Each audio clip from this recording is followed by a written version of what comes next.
Welcome back to Ready for Merge, the podcast about the evolution of Bitcoin and Ethereum. It's nice to be back doing another biweekly brief. I want to give a little bit of a recap of what was going on with the Ready for Merge podcast over the last 2 weeks. And the previous two episodes were basically episodes about the backstory of two full-time Ethereum developers, about Preston Van Loon and Mark Mackey's journey into into working on Ethereum. Usually I try and do the guest episodes every other week, but it just so happened that I did two of these Meet the Devs episodes back to back. And now, finally, back today with an update on Bitcoin and Ethereum protocol development from yours truly. So I am on today's show going to just give a quick overview of what the main developments have been since the last time I did one of these briefs on what's going on with Ethereum development, what's going on with Bitcoin. And the key topics for today's show are going to be the upcoming Ethereum upgrades at Glamsterdam and Hegota. So we're going to talk about the status of these upgrades, how development progress is going, and then we'll also get into Bitcoin Core V31. So that is the next major release of the Bitcoin Core software, client software, that's going to be coming out in about 2 weeks' time. So yeah, thanks for joining again. This is another live recording, another live broadcast. And I hope that anyone who's watching this live, you guys can take advantage of the live feature. Please do ask questions throughout the episode, if you have any, in the chat. Let's get started today with the Ethereum development updates first. So Ethereum developers are primarily working on an upgrade called Glamsterdam. And Glamsterdam, as a bit of a refresher, is an upgrade that is all about scaling. And there are two main features for Glamsterdam that developers are working on. They're working on EPBS and balls. EPBS stands for Enshrined Proposer Builder Separation, and balls stands for Block Level Access Lists. EPBS is about making it less computationally intensive to be a block proposer on Ethereum. So there are these special actors that have the ability to take transactions from the pending mempool, so any unconfirmed transactions, any transactions that users are sending to Ethereum, and package them into blocks and validate them and process them on chain. And historically, this activity of block processing and validation has been very computationally intensive.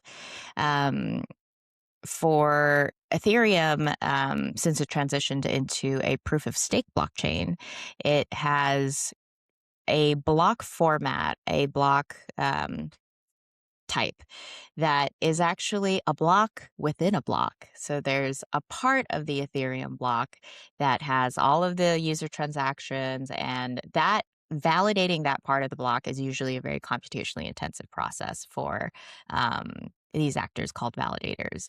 But then that part of the block is actually enveloped and packaged around another part of the block, which is called the consensus. The consensus part. There's the execution block part of the block and the consensus part. Also sometimes referred to as the payload, the consensus payload and the execution payload.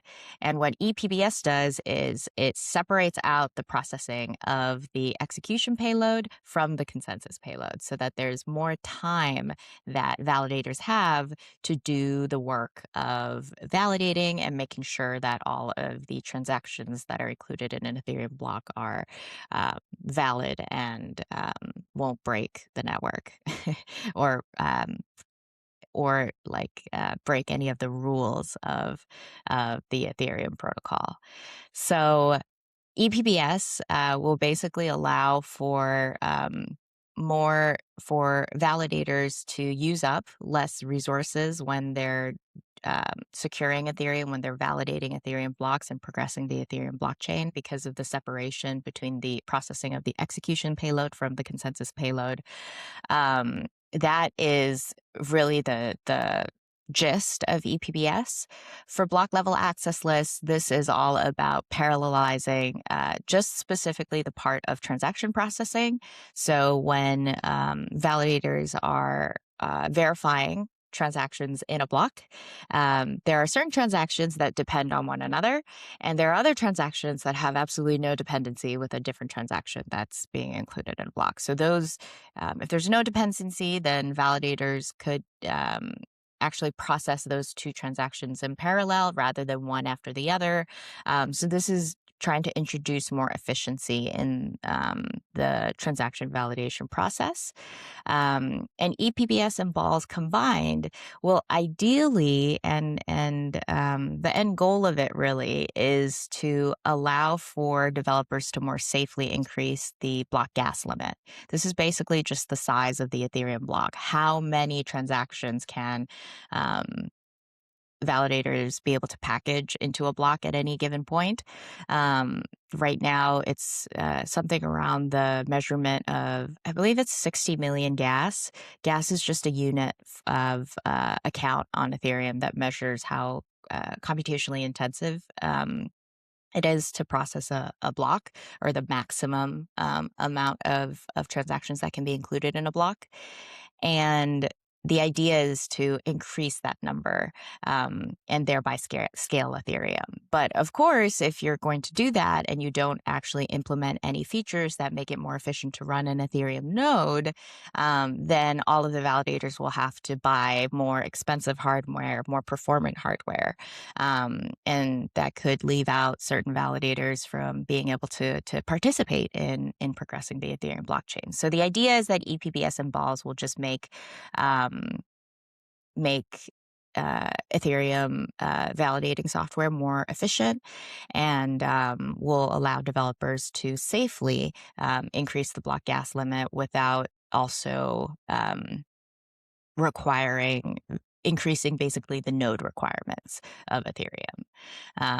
That is the gist of what Glamsterdam is and what it does for Ethereum. The current state of development for Glamsterdam is basically that EPBS and balls, the entire Glamsterdam upgrade, is in development. Developers are making progress on it, but I'd say developers are still pretty far away from being ready to activate it or roll it out on mainnet, on Ethereum mainnet.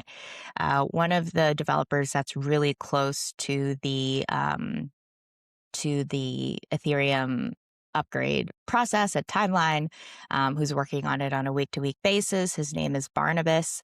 You'll hear him a lot on the developer calls that I cover on a weekly basis. He works for the Ethereum Foundation on the ETH Panda Ops team. He recently posted and responded to a question because somebody was asking in the developer Discord, when is Glamsterdam going to be ready?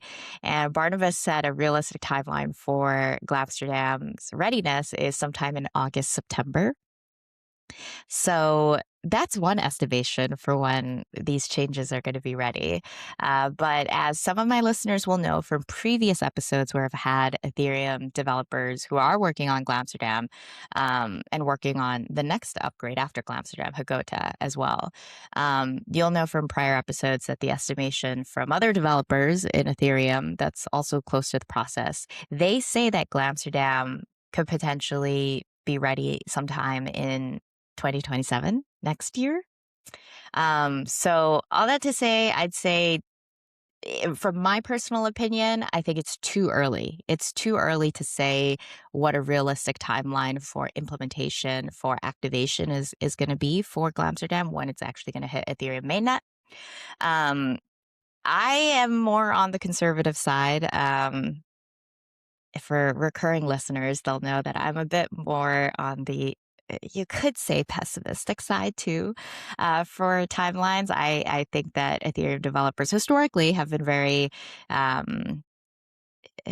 they've been very optimistic, too optimistic about their timelines. And I've noticed that while developers are working on EPBS and balls, and they've made a lot of progress on these two features, they haven't actually gotten started on the other half, I would say, of EIPs and features that they said they really wanted to include in the upgrade. They're waiting for ePBS and balls to be more stable before they start working on the other more minor features. So the current state of Glamsterdam is that development work is ongoing, and when it'll be ready, when it'll be finished, still unclear. I wanted to give an update on the Hegota upgrade as well. So developers are working on Glamsterdam primarily, but in parallel, they are also planning out the upgrade after Glamsterdam Hegota. And what does Hegota do? Well, Hegota, we know, and what developers have agreed on, should partially help Ethereum's censorship resistance by ensuring that it's not block builders, third-party block builders that have all the say in what transactions get prioritized in an Ethereum block. Validators, the specialized actors that I was just talking about, who's running software, helping validate the Ethereum blockchain, validating transactions and blocks. They also should get a say on what transactions get included into an Ethereum block. And third-party block builders, they're a smaller set of actors, a smaller number of people are block builders, and they require far more specialized skills than even validators. So the idea is that you're trying to decentralize the responsibility of transaction inclusion and ensure that there's no capture, there's no ability for block builders, if they were to start to try and censor transactions out of the Ethereum pending pool of transactions, the public mempool, they won't be able to do that because validators now will have a say on what transactions must be included in a block. And that proposal is called Fossil. It's called Fork Choice Enforced Inclusion List, and it's all about enforcing and strengthening Ethereum censorship resistance. That's the focus of the Hegota upgrade. But it's only part of the focus because developers are also still, the current state of the Hegota discussions is that developers are still talking about what else, what other major features should Hegota be focused on. Glamsterdam is a very scaling focused upgrade. What should Hegota be focused on? One of the leading proposals or candidates is called Frame. And Frame is a proposal that implements a general framework for supporting any type of transaction validation, cryptography, and gas payment on chain. So all user-controlled accounts on Ethereum, they're secured through something called ECDSA cryptography. Elliptic curve digital signatures is, I think, part of the acronym. But basically, it's not really a way to access your account that most mainstream users will be familiar with. This is the classic private public key cryptography where you have a jumble of numbers and letters to represent your account, and you've got a seed phrase, a private seed phrase that only you should know, that's going to be able to unlock your account and be able to initiate transfers in and out of your account. And the seed phrase are like 12 words that you want to write down on a piece of paper, but you don't want to leave it anywhere that you could that a hacker could potentially get to on your computer or whatnot. It's not a familiar way, I would say, for most people to be able to secure their accounts. We're more under, there's a lot of people now, we're thinking of just like usernames, like your email address, and then maybe a password that you use a password manager to access, or a password that you can remember well that is, I don't know, unique to you. Is not a lot of people are using private public keys to be able to, or directly to be able to secure their money. So Frame introduces a framework that will allow really any type of cryptography, any type of transaction validation scheme that you'd like to secure your user account. It will also create more flexibility for how you pay for the gas of your, basically the fee associated with any transactions that you're sending through Ethereum. in what form you are paying, making that payment. For user-controlled accounts, it's always up to the users to be able to fund any transactions coming out of that account, but you could potentially have gas sponsorships, so having the funds come from a different account. It introduces a bunch of flexibility that developers and that the Ethereum ecosystem has been asking for years. Another word for it is account abstraction. And because it would be supported by the protocol, the base layer of Ethereum, basically the core protocol of Ethereum that all the node operators are running and using to verify what the rules of interacting with this world computer are. It is oftentimes referred to as native account abstraction. Ethereum developers have had many third-party protocols that do enable more flexibility in the way that user accounts on Ethereum are controlled, but they haven't been native to the protocol. They haven't been defined by the protocol as like a new rule set. It's always been users would verify transactions through a third-party protocol, through layer 2 or ERC 4337 standard, basically an optional standard, additional set of rules that users can opt into to get account abstraction benefits. But Frame would complete the vision of truly having this kind of flexibility be protocol supported. So that's one of the contenders for Hegota that developers are currently debating extremely heavily. This is the talk of the Ethereum developer community lately.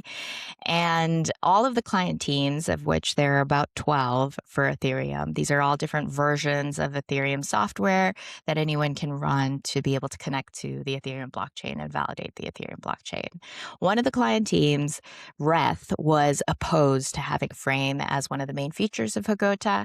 And Reth was really in the minority. At least as of 2 weeks ago, Reth was in the minority opposing Frame. Reth's argument was that Frame is too general. It really doesn't help any particular use case on Ethereum. So, for example, one of the arguments for Frame was that, okay, if we, introduce this general framework, then it's going to be able to support post-quantum secure signature algorithms and cryptography. And Ethereum wants to get ready for post-quantum computers. Whenever those computers become a thing, it could start to drain funds from Ethereum accounts. So we want to prepare for post-quantum as quickly as possible. That was one of the arguments, but Reth was pointing out Frame doesn't actually do anything for post-quantum preparation.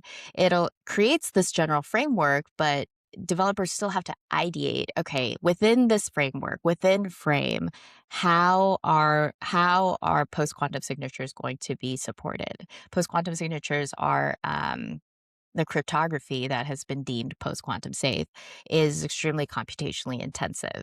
And Frame doesn't really do anything to address the costliness of processing these types of cryptography via the Ethereum blockchain.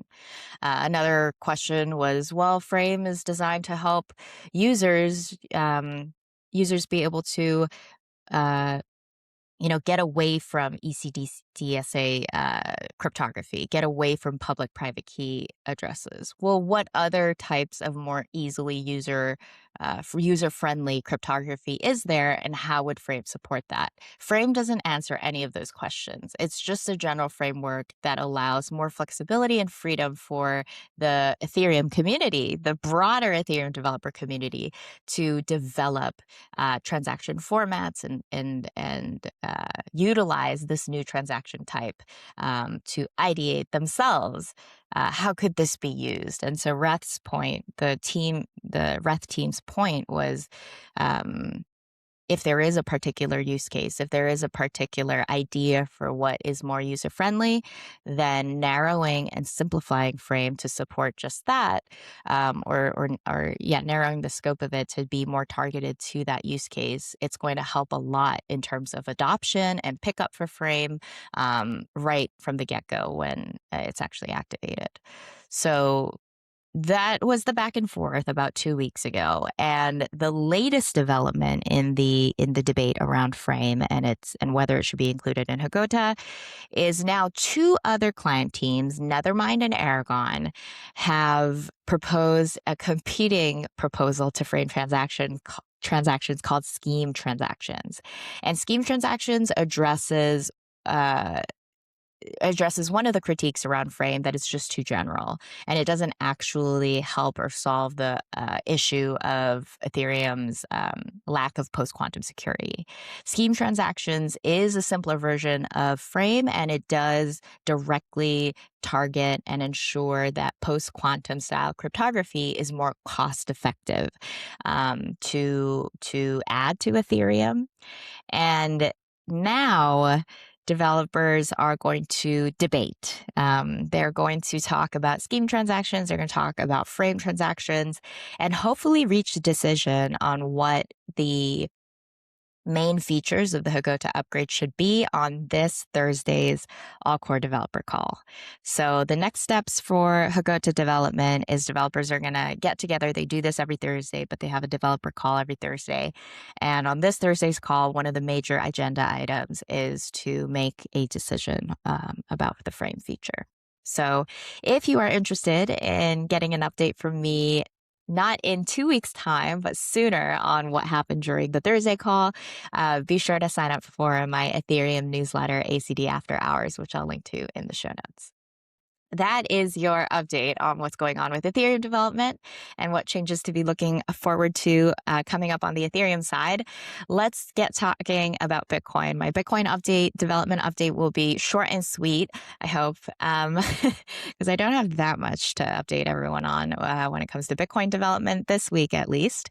But Bitcoin, on the Bitcoin side, I would say the biggest update is that Bitcoin Core v31 is getting ready. It's almost time. It's almost time for Bitcoin node operators to upgrade their machines, upgrade their nodes. The word node, it's when I say Bitcoin nodes, I really mean the exact same thing, but in the Bitcoin context. As I was talking about with Ethereum nodes, these are computers that are connecting to Bitcoin, validating the Bitcoin blockchain, and processing transactions.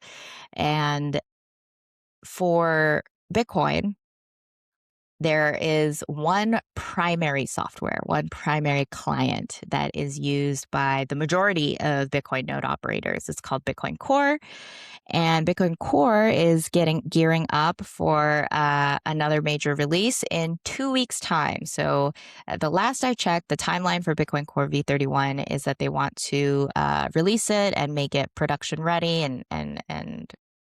and fully out to the public by April 10th. Which is really coming up. All of the code changes that are being included in v31 are backward compatible changes. They are not consensus changes. They don't change the core rule set of Bitcoin at all. So the way that Bitcoin software works, what kind of transactions are considered valid and invalid, none of that is going to change. All of these are optimizations that will ideally make it easier and more secure for Bitcoin node operators to run Bitcoin Core software. And these are all optional changes. So when we think about the pickup for this v31 release, it's going to happen in a very gradual way. Bitcoin node operators have absolutely no time crunch to adopt this v31 release and its changes.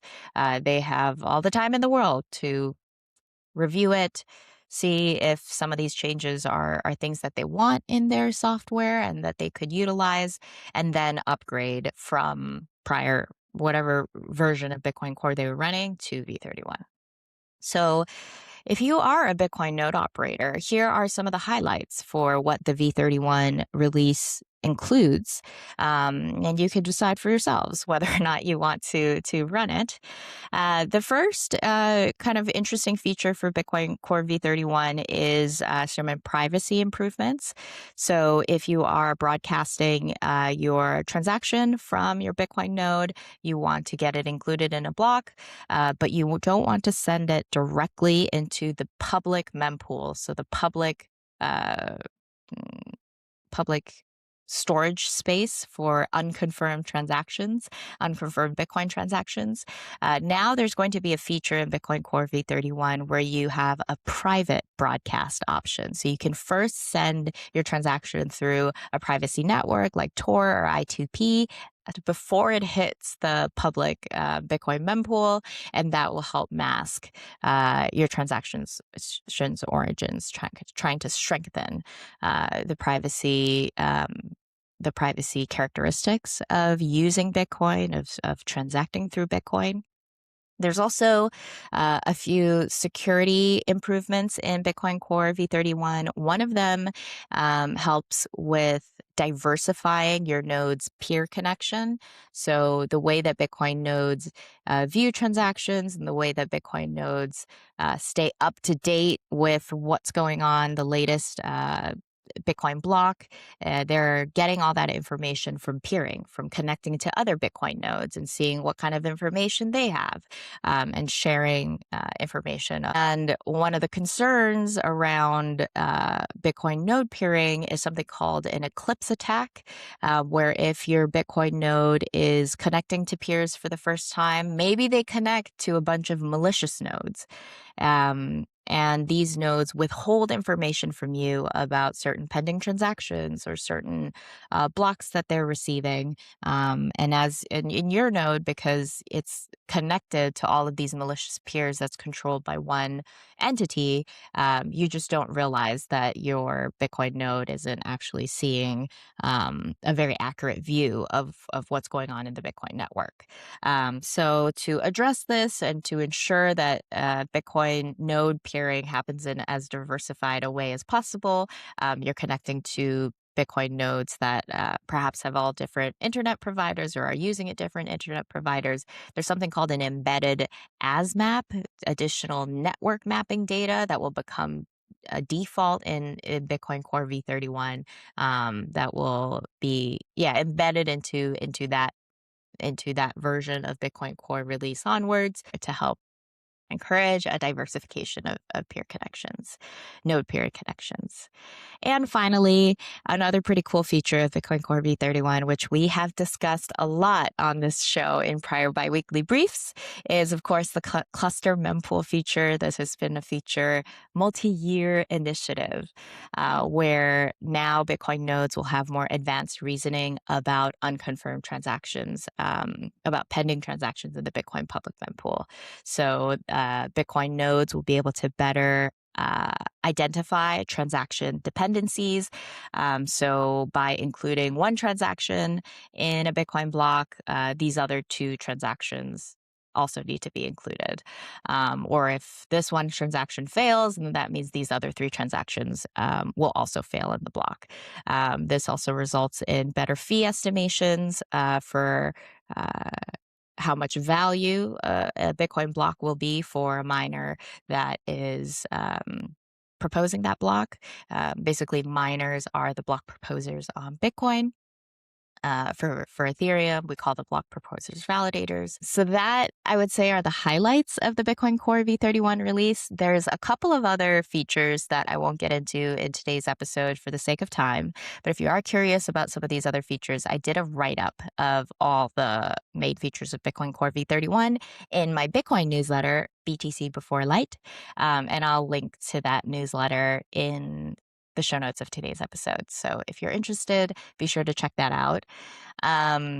Let's talk a little bit about the state, what developers are actually doing about Bitcoin Core V31 now that it's getting pretty close to its final release date.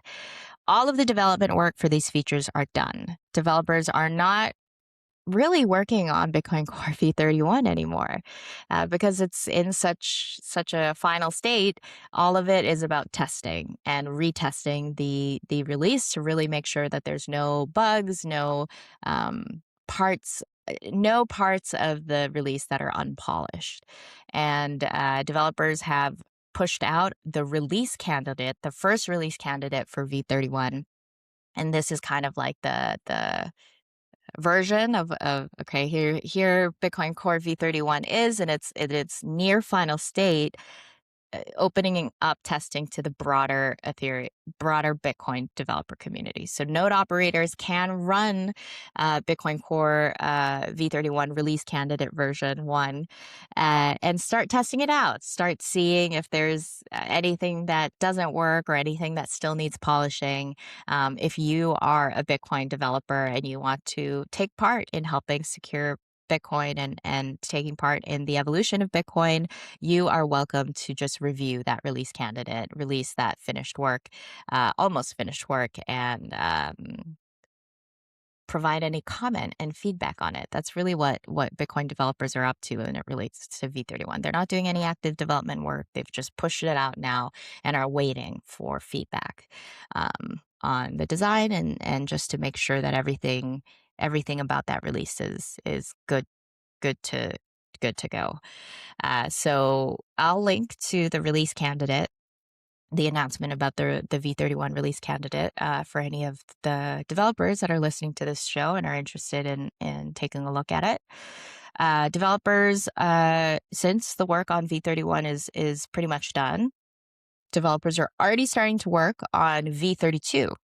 So that will be the next major Bitcoin Core release. Bitcoin Core developers do about 2 major releases of their software per year.